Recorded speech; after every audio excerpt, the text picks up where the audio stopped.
ராமேஸ்வரத்தில் போக்குவரத்து நெரிசலை கட்டுப்படுத்தவும் விபத்துக்களை தடுக்கும் விதமாக ராமேஸ்வரம் திட்டக்குடி முக்கிய சாலைகளில் புதிதாக அமைக்கப்பட்ட காவல்துறை சிக்னல் சமிங்கை விளக்கு மையத்தை ராமநாதபுரம் மாவட்ட காவல் கண்காணிப்பாளர் சந்தீஷ் திறந்து வைத்தார். மேலும் ராமேஸ்வரம் தனுஷ்கோடி சாலை பகுதியில் பைக் வீலிங் நடவடிக்கையில் ஈடுபடும் நபர்கள் மீது கடுமையான நடவடிக்கை எடுக்கப்படும் என தெரிவித்தார். ராமேஸ்வரம் புண்ணிய ஸ்தலம் மற்றும் சுற்றுலா பகுதி என்பதால் நாள்தோறும் ஆயிரக்கணக்கான வாகனங்களில் ராமேஸ்வரத்திற்கு வருகை தருகின்றனர். ராமேஸ்வரம் பகுதியில் முக்கிய சாலையாக கருதப்படும் திட்டக்குடி சாலையில் போக்குவரத்து நெரிசலை கட்டுப்படுத்தும் விதமாக புதிதாக சிக்னல் அமைக்கப்பட்டது. புதிதாக அமைக்கப்பட்டுள்ள சிக்னல் கட்டுப்பாட்டு அறையை ராமநாதபுரம் மாவட்ட காவல் கண்காணிப்பாளர் சந்தீஷ் திறந்து வைத்தார்.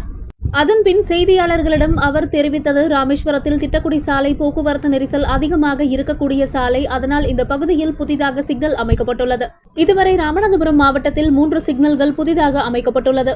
ராமேஸ்வரத்தில் அமைக்கப்பட்ட சிக்னல் 3வது சிக்னல் எனவும் தொடர்ந்து அதிகமாக போக்குவரத்து நெரிசல் இருக்கும் இடமாக திட்டக்குடி ஜங்ஷனில் இனி போக்குவரத்து நெரிசல் கட்டுப்படுத்தப்படும் என அவர் தெரிவித்தார். ராமநாதபுரம் ராமேஸ்வரம் சாலையில் கடந்த ஆண்டு விட இந்த ஆண்டு 25% விபத்துக்களை குறைத்துள்ளதாகவும், ராமநாதபுரத்தில் இருந்து ராமேஸ்வரம் வரை பல்வேறு இடங்களில் சிக்னல், பிளிங்கர்ஸ் மற்றும் ஸ்பீட் பிரேக்ஸ் அமைத்துள்ளதாகவும், வளைவு பகுதிகளில் சோதனை சாவடிகள் அமைத்துள்ளதாகவும், கடந்த 2 தினங்களில் நாம் பகுதியில் நடந்த மிகப்பெரிய விபத்துகளில் வாகன ஓட்டிகளின் கவனக்குறைவு காரணமாகவே விபத்துகள் நடந்துள்ளதாகவும் அவர் தெரிவித்தார்.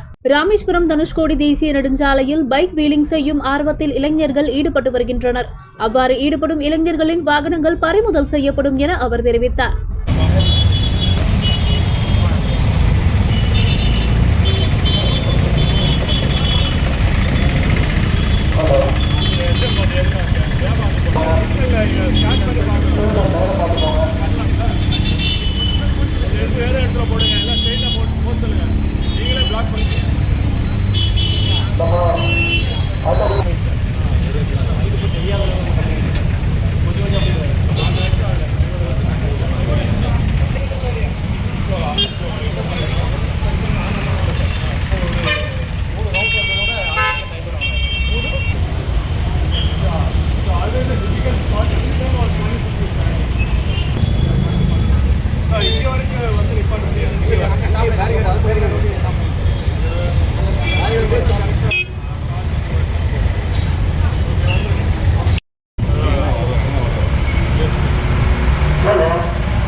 சிக்னல் ஒரு ஸ்டேட்ல மட்டும் ஓப்பன் ஆகுது.